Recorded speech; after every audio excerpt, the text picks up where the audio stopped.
Ding! There is stuff. Good morning, Roxy. It's Monday, February 27th. I'm a little bit out of it at this moment because I did my very first training shift on Mermaid today and I've been up since around 5:30 this morning. I am a very, very tired wee beastie. But I had to share this blog post that I found. It's about the Star Wars saga and a suggested viewing order.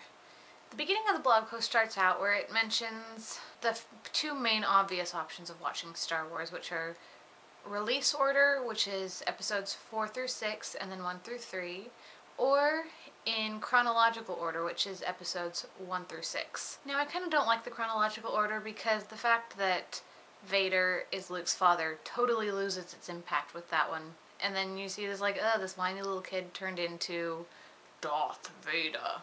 It's kind of eh.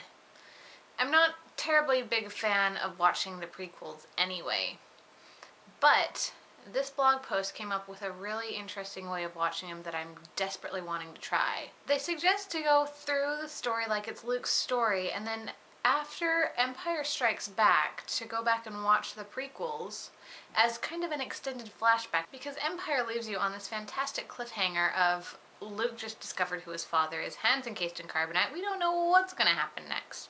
Then you kind of go meandering off on this lovely extended backstory, and then come back at the end, and then it's kind of a little bit, it's like, ooh, you see his dad's fall to the dark side, and then you come back, Luke's kind of a little spooky. It seems really cool, so I really, really want to try it.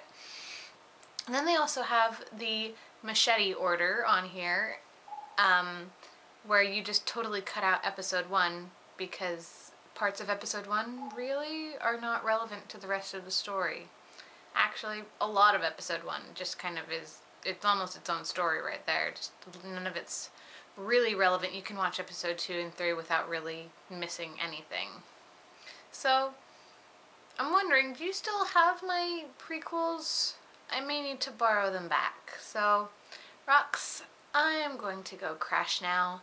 I love you, and we'll see you preferably either sometime tonight or sometime tomorrow. By the way, I'll be posting the link to the blog post in the doobly-doo. Laters!